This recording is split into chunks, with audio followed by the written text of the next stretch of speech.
बिस्मिल्लाहिर्रहमानिर्रहीम। नाज़रीन अस्सलाम वालेकुम, मैं हूँ इमरान वसीम। नाज़रीन आज 27 अप्रैल है, दिन है बुध का और साल 2022।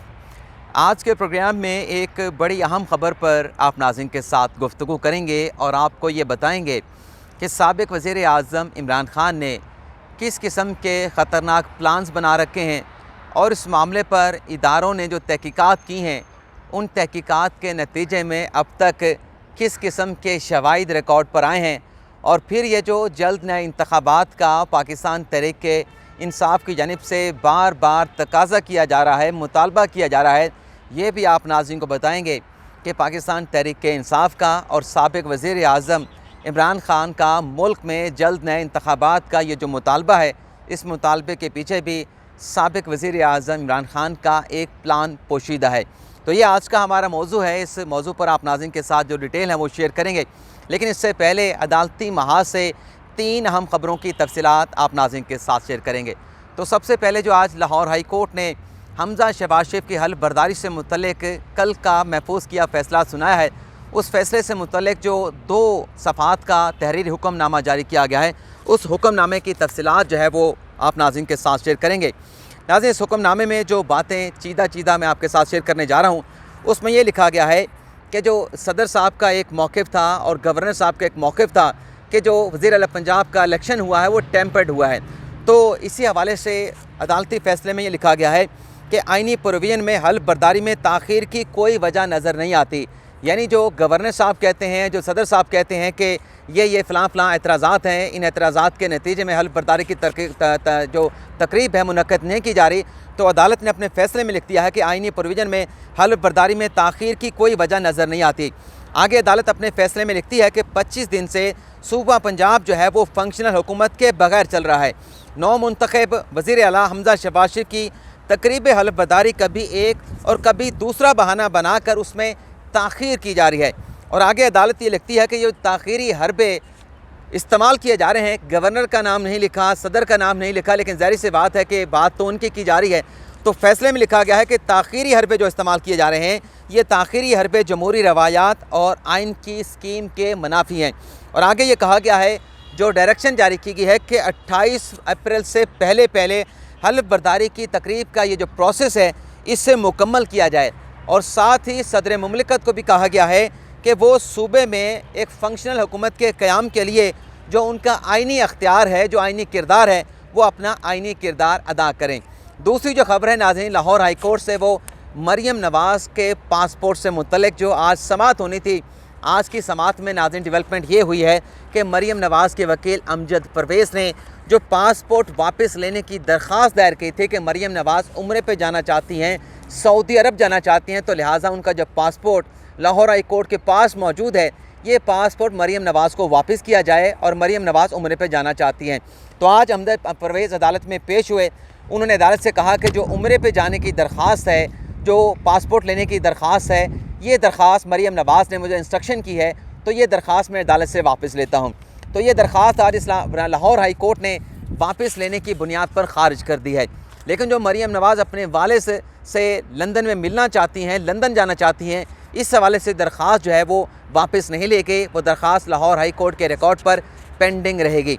तीसरी जो खबर जो आज इलेक्शन कमीशन में पाकिस्तान तहरीक-ए-इंसाफ़ की ममनुआ फ़ॉरेन फंडिंग से मुतल्लिक जो केस की समाअत हुई है, आज की इस अदालती कार्रवाई का मुख्तसर सा अहवाल आपके साथ शेयर करेंगे। चूँकि आज की अदालती कार्रवाई इस लिहाज से बड़ी अहमियत की हामिल है कि इस्लामाबाद हाई कोर्ट का फ़ैसला आ चुका है और गुज़िश्ता रोज़ पाकिस्तान तहरीक-ए-इंसाफ़ ने इलेक्शन कमीशन के ऑफिस के सामने फ़ॉरेन फंडिंग के मामले के ऊपर एक बाकायदा एहतजाज जो है वो रिकॉर्ड करवाया था। तो आज की अदालती कार्रवाई में जो आज की डेवलपमेंट है, जो बड़ी डेवलपमेंट है कि तहरीक-ए-इंसाफ़ के जो वकील हैं अनवर मंसूर खान, उन्हें आज पहली मरतबा इलेक्शन कमीशन के सामने ये एतराज़ उठाया है कि जब तक दीगर सियासी जमातों के जो मुकदमात हैं फ़ॉरेन फंडिंग से मुतल्लिक, ममनुआ फंडिंग से मुतल्लिक, वो भी स्टेज पे नहीं आ जाते, तब तक जो PTI का फ़ॉरेन फंडिंग का केस है वो नहीं चल सकता। इस एतराज़ के ऊपर एतराज़ उठाया गया अकबर एस बाबर के वकील अहमद हसन की जानिब से। उनका ये कहना था कि ये जो दलील अनवर मंसूर खान अदालत के सामने पेश कर रहे हैं, इसका मतलब तो ये है कि कत्ल के जितने भी मुकदमात हैं मुल्क में, वो सारे क्या एक साथ चलने चाहिए। ये एक नाक़िस किस्म की दलील जो है वो पेश की गई है, इलेक्शन कमीशन का वक्त ज़ाया किया गया है। तो लिहाजा पाकिस्तान तहरीक इंसाफ को इस दलील के ऊपर ऐसे एतराज़ के ऊपर जुर्माना किया जाए। लेकिन चीफ इलेक्शन कमीशन ने पाकिस्तान तहरीक इंसाफ के वकील से नाज़रीन ये कहा कि इस्लामाबाद हाई कोर्ट ने फ़ॉरेन फंडिंग केस में इलेक्शन कमीशन को कार्रवाई से नहीं रोका। इलेक्शन कमीशन ने अपना कानूनी तकाजा पूरा किया। 101 सियासी जमातों के जो अकाउंट की स्क्रूटनी थी वो की गई और उसमें 17 जमातों के अकाउंट्स में तजाद पाया गया। और फिर ये कहा गया चीफ इलेक्शन कमिश्नर की जानिब से कि जो इस्लामाबाद हाई कोर्ट में तहरीक इंसाफ ने मुकदमात का इंदराज कर रखा है, जिस पर हमें नोटिस किया गया है, उन दोनों केसेस में इलेक्शन कमीशन अपना मुफस्सल जामे जवाब जो है वो इस्लामाबाद हाई कोर्ट के सामने जमा करवाएगा। इसके बाद नाज़रीन तहरीक इंसाफ के वकील अनवर मंसूर खान ने अदालत से कहा कि मैं ईद के बाद दलाइल मुकम्मल कर लूँगा, आप ईद के बाद कोई भी तारीख जो है मुकम्मल कर लें। और फिर उन्होंने कहा अनवर मंसूर खान ने कि मैं साबित करूँगा जो PTI ने फ़ंड्स लिए हैं वो लीगल हैं, किसी गैर मुल्की ने पाकिस्तान तहरीक इंसाफ को फ़ंड नहीं दिए, जितने भी फ़ंड्स आए हैं तहरीक इंसाफ के अकाउंट्स के अंदर वो पाकिस्तानियों ने दिए हैं, आप ईद के बाद की कोई तारीख मुकर्रर कर रहे हैं। तो इलेक्शन कमिश्नर ने उनसे ये पूछा कि आप अपनी मर्ज़ी की तारीख बताएं। तो 10 मई की तारीख जो है वो अनवर मंसूर खान ने अदालत को बताई और ये 10 मई तक foreign funding Mamoona funding case को मुलतवी कर दिया गया। लेकिन साथ ही चीफ इलेक्शन कमिश्नर ने PTI के वकील अनवर मंसूर खान को मुखातिब करते हुए ये भी कहा कि मेरिट पर के फैसला होगा। पाकिस्तान तहरीक इंसाफ का केस हो चाहे किसी दूसरी सियासी जमात का केस हो, फैसला मेरिट पे होगा, किसी किस्म का प्रेशर नहीं लेंगे और किसी जमात के साथ ज़्यादती भी नहीं होगी। ये भी आज चीफ इलेक्शन कमीशन ने अपने रिमार्क्स के ज़रिए वाज़ेह कर दिया है। और आखिर में उन्होंने ये भी कहा कि जो भी फ़ैसला होगा, फ़ैसला करते हुए ये नहीं देखा जाएगा कि इलेक्शन कमीशन के बाहर बंदे कितने थे, 5 लोग थे या 5 लाख थे। तो ये 10 मई तक फ़ॉरेन फंडिंग केस की समाअत को मुलतवी कर दिया गया है। अब आ जाते हैं आज की हमारी जो टॉप स्टोरी है। आपको बताते हैं कि खान साहब के अज़ाइम क्या हैं, खान साहब के मुस्तकबिल के प्लान्स क्या हैं और जल्द इंतखाबात का मुतालबा पाकिस्तान तहरीक इंसाफ की जानिब से क्यों किया जा रहा है। नाज़रीन इस मौजू पर गुफ्तगू शुरू करने से पहले, इसकी तफसीलात शेयर करने से पहले मैं 3-4 कड़ियाँ आप नाज़रीन की खिदमत में पेश करूँगा। कल नाज़रीन शेख रशीद ने इलेक्शन कमीशन के सामने एक बयान दिया जिसमें शेख साहब ने कहा कि खाना जंगी से अगर बचना है तो 30 मई से पहले इंतखाबात का ऐलान कर दें, अगला महीना हंगामा खेज़ होगा। सवाल ये पैदा होता है कि शेख रशीद साहब ये क्यों कह रहे हैं कि 30 मई से पहले इंतखाबात का ऐलान कर दिया जाए। 30 मई की तारीख़ के अंदर ऐसी क्या बात है कि अगर थोड़ा सा मामला आगे चला जाएगा, यानी 2 जून तक चला जाता है, 30 जून तक चला जाता है, अगर तब जाके इलेक्शन का ऐलान हो जाता है, अगर हुक्मरान इत्तेहाद ऐसा कोई ऐलान कर देते हैं तो क्या हो जाएगा, कौन सा आसमान टूट पड़ेगा। और ये 30 मई का जो फिगर है, जो तारीख़ है, ये कट ऑफ डेट है, ये क्यों दी गई। और इसके बाद नाज़रीन आप देखें, इस पर आप नाज़रीन के साथ में कड़ियाँ मिला के आप फैसला करेंगे। लेकिन मैं आपके साथ जो खबर है वो भी शेयर करूँगा। राना सनाउल्लाह ने शेख रशीद के नाज़रीन इस बयान के बाद ये कहा कि कोई हंगामा नहीं होगा। यानी शेख रशीद ने कहा कि अगर 30 मई से पहले इंतखाबात का ऐलान ना हुआ तो उससे अगले महीने में अगला महीना हंगामा खेज़ होगा। तो राना सनाउल्लाह ने कहा कि कोई हंगामा नहीं होगा, इलेक्शन अपने मुकर्रर वक्त पे होंगे। यानी जल्द इंतखाबात का जो चैप्टर है वो राना सनाउल्लाह ने क्लोज़ कर दिया है और साथ मुतनबी भी किया है, वार्निंग भी दी है राना सनाउल्लाह ने अपने मुनफरद अंदाज से कि जो भी कानून को हाथ में लेगा, कानून उसके ख़िलाफ़ हरकत में आएगा। अब तीसरी जो बात आपके साथ, जो कड़ी आपके साथ शेयर करनी है, शहबाज शरीफ ने सहाफ़ियों के साथ मुलाकात की, उनसे ये पूछा गया, सहाफ़ी के सवाल पर शहबाज शरीफ ने, वज़ीर आज़म ने बताया कि नए आर्मी चीफ की तकरीर कानून और आइन के मुताबिक होगी। इलेक्शन जो है वो इस्लाहात के बाद होंगे।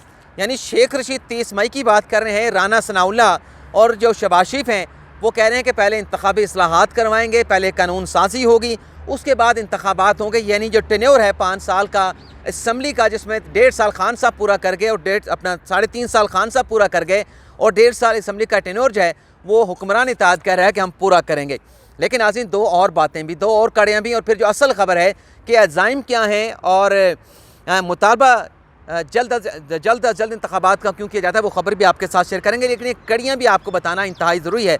फवाद चौधरी साहब ने नाज़रीन एक ट्वीट किया जिसमें फवाद चौधरी साहब नाज़रीन ये कहते हैं, ये मैं आपको पढ़ देता हूँ। ये कल उन्होंने ट्वीट किया, तकरीबन 9-9.5 हज़ार के करीब लोग इसको रीट्वीट और कोड रीट्वीट कर चुके हैं, जिसमें वो ये कहते हैं, यानी शहबाज शरीफ के बयान के बाद फवाद चौधरी का एक ट्वीट सामने आता है कि आइन मुंतखब वज़ीर आज़म को आर्मी चीफ और दीगर तैनातों का हक़ देता है। मौजूदा हुकूमत को ऐसी मुस्तकिल तैनातों का कोई हक़ नहीं। इम्पोर्टेड हुकूमत अगर ऐसी तैनातों का ख्वाब देखेगी तो मुल्क और इदारे इनारकी का शिकार हो जाएंगे। इस हुकूमत की हैसियत सिर्फ आर्जी है, मुस्तकिल तैनातियाँ मुंतखब हुकूमत करेगी। अब फवाद चौधरी साहब ने कह दिया कि ये मुंतखब हुकूमत है, तो ये आर्मी चीफ की तैनाती को भी रोका जा रहा है कि मौजूदा हुकूमत ये तैनाती ना करे। अब आप चीज़ों को मुझे लगता है कि ज़रूर समझ रहे होंगे कि मैं बात आपको क्या बताने जा रहा हूँ। मुस्तफ़ा नवाज़ खोखर का ट्वीट भी आप सुन लें। मुस्तफ़ा नवाज़ खोखर ये कहते हैं कि आर्मी चीफ की तैनाती को पहले से मुतनाज़ा बनाना आपकी जमात की तरफ से इस मुल्क को नारकी की तरफ धकेलने की एक गैर जिम्मेदाराना कोशिश है। इक़्तिदार की हवस में आपका ये बयान फ़ौज में तकसीम पैदा करने की साजिश है। तकसीम क्यों पैदा करना चाहते हैं? क्या खान साहब अक्टूबर 2021 वाली जो हुकूमती हमली है उस पर तो नहीं जाना चाहते? आगे चल के आपके साथ ये चीज़ भी शेयर करेंगे। तो आगे मुस्तफ़ा नवाज़ खोखर ये कहते हैं कि इराक़ लीबिया की मिसाल सामने रखें, फ़ौज से इख्तलाफ ज़रूर करें, लेकिन वो एक कौमी इदारा है। अब आ जाते हैं अपनी असल ख़बर की तरफ। शेख रशीद ने 30 मई का कहा, राना सुनाला और शेख रशीद ने कहा कि इलेक्शन अपने वक्त के ऊपर होंगे, जल्द इंतखाबात नहीं होंगे। फवाद चौधरी कहते हैं कि आर्मी चीफ की तैनाती नहीं कर सकते, हालांकि नवंबर में जाके तैनाती होनी है। लेकिन मुस्तफ़ा नवाज़ खोखर कहते हैं कि ये हुकूमत नए आर्मी चीफ की तैनाती कर सकती है। इस हुकूमत का अख्तियार अपनी जगह पर आइन और कानून के मुताबिक मौजूद है। अब ख़बर यह है कि कप्तान साहब का जो मनसूबा है और जो पाकिस्तान तहरीक इंसाफ की जानिब से बार बार जल्द नए इंतखाबात का तकाजा किया जा रहा है, तो हिकमत अमली ये है कि इलेक्शन जब तक अनाउंस नहीं होते तो पाकिस्तान तहरीक इंसाफ के फोरम से और साबिक़ वज़ीर इमरान खान रावलपिंडी के ऊपर कंट्रोल टावर के ऊपर अपना दबाव जो है वो आहिस्ता आहिस्ता बढ़ाते चले जाएंगे। और ये दबाव इसलिए बढ़ाना है और 30 मई की तारीख शेख रशीद इसलिए दे रहे हैं कि 30 मई के बाद अगर इलेक्शन होते हैं तो 3 माह के अंदर इलेक्शन कमीशन ने इंतखाबात का जो अमल है उसे मुकम्मल करना होगा।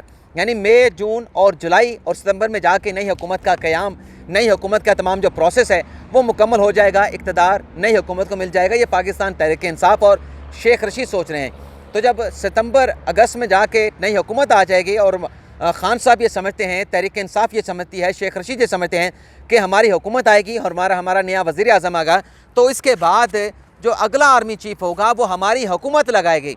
यानी ये जो जल्द इंतखाबात का मुतालबा किया जा रहा है, इसके पीछे दरअसल मंतक ये है, प्लान ये है, मंसूबा ये है कि इस्टेब्लिशमेंट के ऊपर, कंट्रोल टावर के ऊपर, रावलपिंडी के ऊपर इसलिए हमने दबाव बढ़ाना है, प्रेशर बढ़ाना है ताकि जल्द नए इंतखाबात करवाए जाएँ और जो आर्मी चीफ की तैनाती का मामला है वो किसी और वज़ीर आज़म के पास ना रहे, शहबाज शरीफ उनकी तकरीर ना कर सके, बल्कि पहले इंतखाबात हो जाए और इलेक्शन के बाद जो हुकूमत आएगी, तहरीक इंसाफ तो ये यकीन के साथ कह रही है, ये यकीन कर बैठी है कि अगली हुकूमत हमारी होगी, तो तहरीक इंसाफ ये चाहती है कि जल्द नए इंतखाबात करवा दिए जाएँ और इसके नतीजे में हमारी हुकूमत आएगी तो हम नए आर्मी चीफ का इंतखाब करेंगे। लेकिन नाज़रीन, ख़बर यह है कि ये जो इस्टेब्लिशमेंट के ऊपर दबाव बढ़ाने के लिए जो सोशल मीडिया पे कौमी सलामती के इदारों के ख़िलाफ़ जो मज़मूम एक कैंपेन चलाई गई, झूठा और मनफी प्रोपेगेंडा किया गया, गलीज़ और घटिया किस्म की ज़ुबान इस्तेमाल की गई, इस मामले पर जो अब तक की FIA ने और FIA के साथ साथ जो प्रीमियर इंटेलिजेंस एजेंसी ने तहकीकात की हैं, उस इंक्वायरी के नतीजे में मैंने ये ख़बर आपके साथ पहले भी शेयर की थी कि ऐसे शवाहिद मंजर आम पाए हैं। पाकिस्तान तहरीक इंसाफ तो इस मामले से लातल्लुकी का इजहार करती है, तरदीद करती है कि हमारी जमात फ़ौज के ख़िलाफ़ कैंपेन नहीं चला रही, लेकिन जो ज़राए बताते हैं कि जो शवाहिद सरफेस हुए हैं, रिकॉर्ड पर आए हैं, वो बड़े हैरानकुन हैं। वो ऐसे शवाहिद हैं कि आंखें खोल देने के मुतरादिफ हैं कि क्या कोई सियासी जमात इक़्तिदार हासिल करने के लिए कौमी सलामती के इदारों के ख़िलाफ़ इस नहज तक जा सकती है, इतना नीचे तक गिर सकती है। लेकिन नाज़रीन, फ़िलहाल कौमी सलामती के इदारों ने यह फ़ैसला किया है कि ये तमाम तहकीकात हैं, इंक्वायरी हैं, इसे मुनासिब वक्त पे सामने लाया जाएगा। फ़िलहाल ऐसी कोई चीज़ मंजर आम पर नहीं लाई जाएगी। तो ये नाज़रीन, आज का हमारा वीलॉग, आपसे इजाज़त चाहेंगे। अल्लाह ताला आपका हामी नासिर हो, दुआओं में याद रखिएगा।